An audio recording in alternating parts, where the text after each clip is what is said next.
semua, Assalamualaikum warahmatullahi wabarakatuh. Selamat datang kembali di channelku. Perkenalkan, aku Amalia Puspitasari dengan NIM 2005-0974029 dari kelas PTI 2020A. Pada video kesempatan kali ini, saya akan membahas materi mengenai mail server untuk memenuhi tugas mata kuliah jaringan komputer. Yang pertama, kita bahas terlebih dahulu pengertian dari mail server. Mail server adalah sebuah server atau layanan internet berbasis cloud computing yang digunakan untuk mengirim dan menerima email dalam satu jaringan server mail yang sama. Mail server dapat mengumpulkan, mengelola, dan mengirim data-data serta informasi dalam bentuk email atau surat elektronik dengan menggunakan domain email khusus atau domain email tersendiri. Mail server menggunakan dasar layanan client server, di mana klien dapat mengakses server email melalui aplikasi. Selanjutnya ada fungsi dari mail server.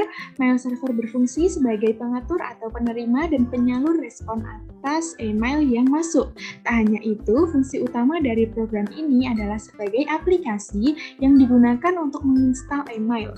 Oleh karena itu, aplikasi ini sangat penting karena akan mengatur jalannya email dan merespon setiap email yang masuk.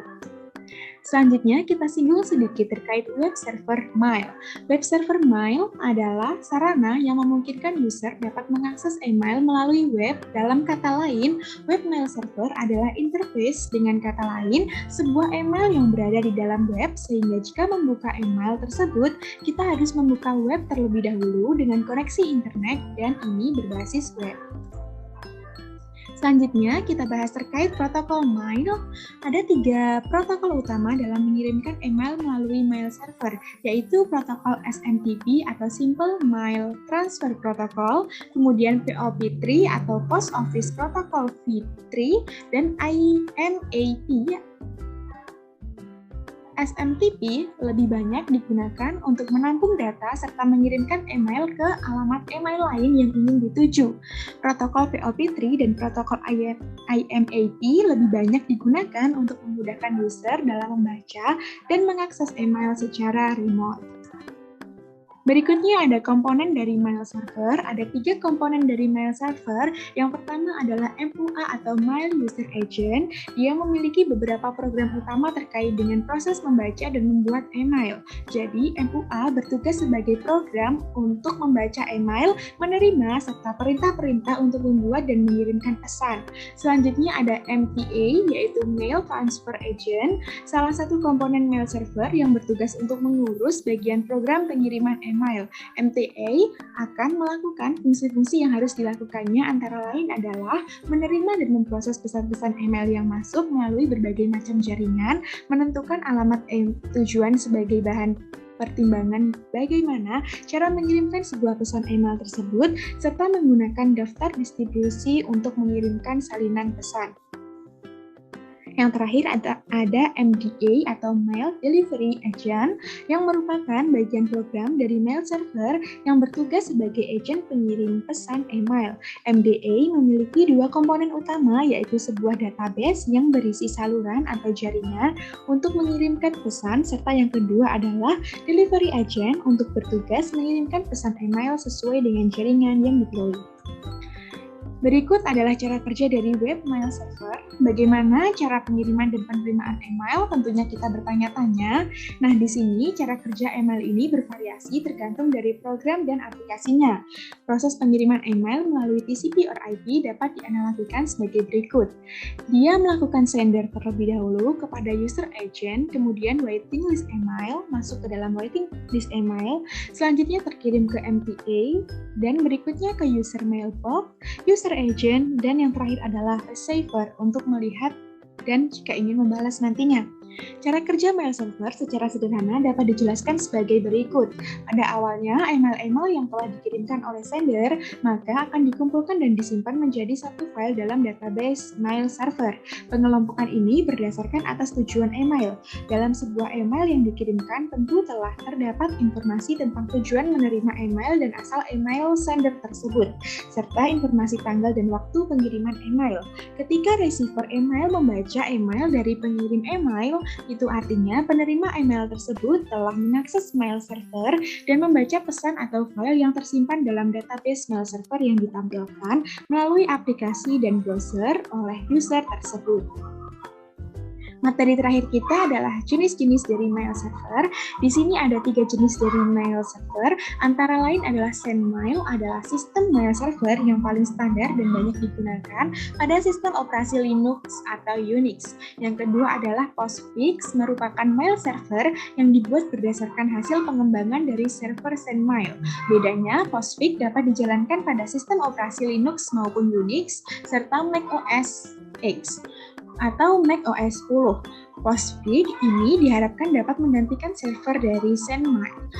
Yang terakhir ada Qmail, adalah mail server yang disebut-sebut sebagai server teraman dalam sistem operasi mail server.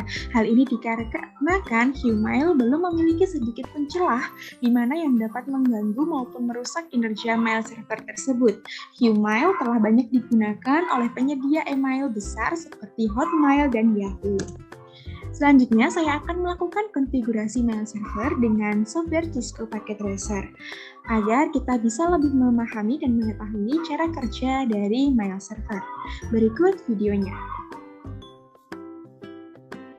Oke, di sini saya sudah membuka software Cisco Packet Tracer saya.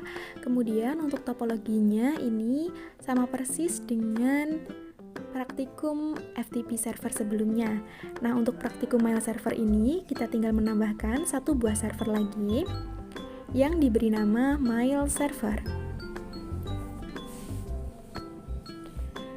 Kemudian kita hubungkan mail server ke switch menggunakan kabel yang otomatis saja.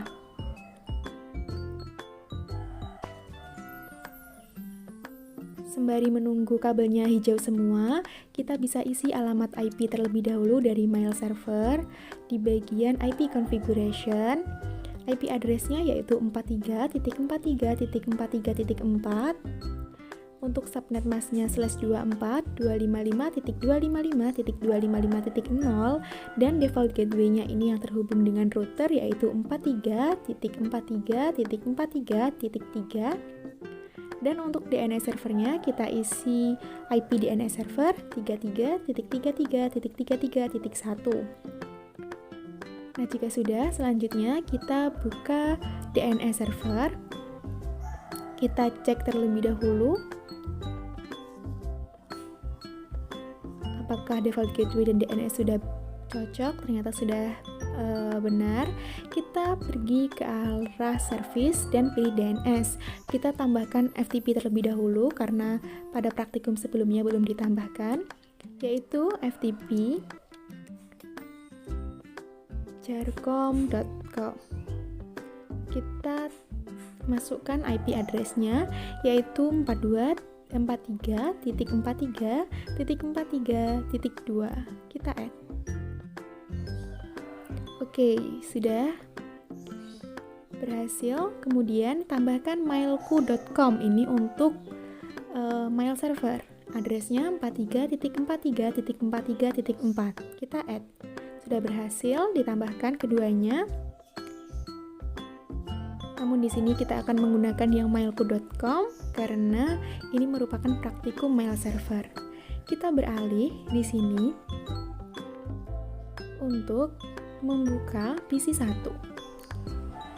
Kita mencoba mengirim email. Nah, cara pertama adalah kita buka command prompt, kita ns lookup terlebih dahulu IP-nya.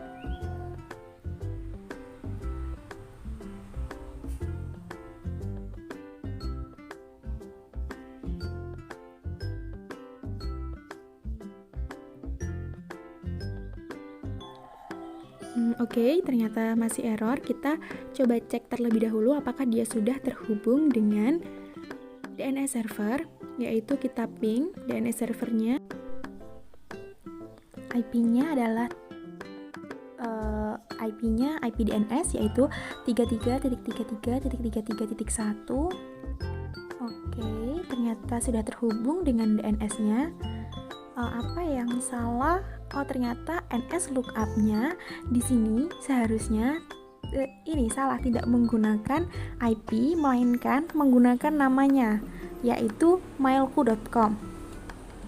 Oke, di sini kita coba lagi untuk NS lookup-nya. NS lookup spasi mailku.com. Nah, dia sudah berhasil. Dia berhasil memanggil mailku, namanya, dan juga addressnya sudah berhasil.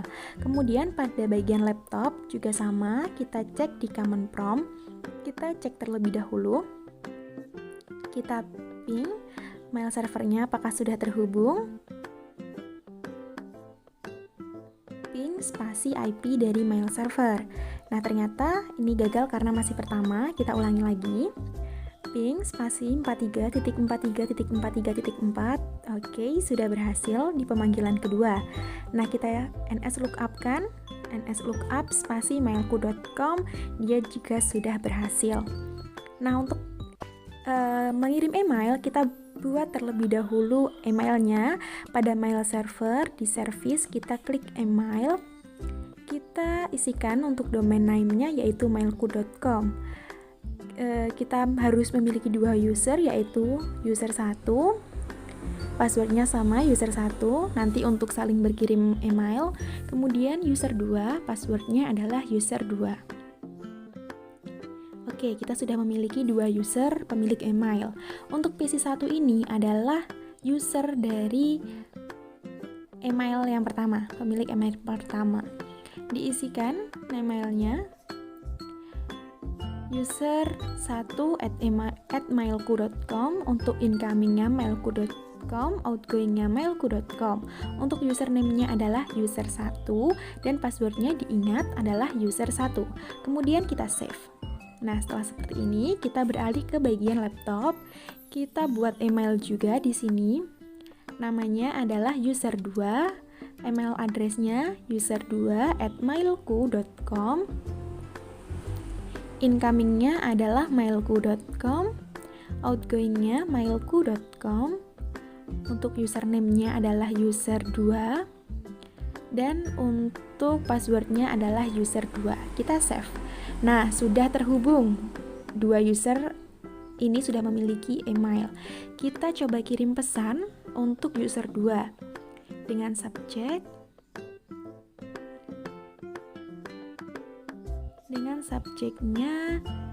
pesan dari PC 1, seperti itu saja. Kemudian kita coba hai user 2, kemudian kita send. Oke, dia sudah berhasil. Untuk mengirimnya kita menggunakan icon compose di email. Nah, di sini sudah send sukses, berarti pengiriman sudah sukses. Selanjutnya kita cek pada bagian laptop, apakah emailnya sudah masuk. Nah, di sini pada bagian receive, dia memang sudah masuk. Email dari PC 1 sudah berhasil. Kita klik reply. Kita ganti subjeknya adalah pesan dari laptop. Hai juga user 1. Seperti itu. Oke, kemudian kita kirim. Dia sudah successful. Kita cek di pada PC 1, kita coba lihat di email receive. Nah, ini sudah ada pesan masuk. Nah, ini adalah pesan balasan dari laptop atau dari user 1. Ini salah ketik, harusnya dari user 2 untuk user 1. Sudah masuk. Nah, seperti ini. Jika sudah masuk, berhasil mengirim pesan dan berhasil membalas dan menerima pesan, praktikum mail server kita hari ini telah berhasil. Sekian presentasi dari saya. Semoga videonya bermanfaat. See you on the next video and bye-bye.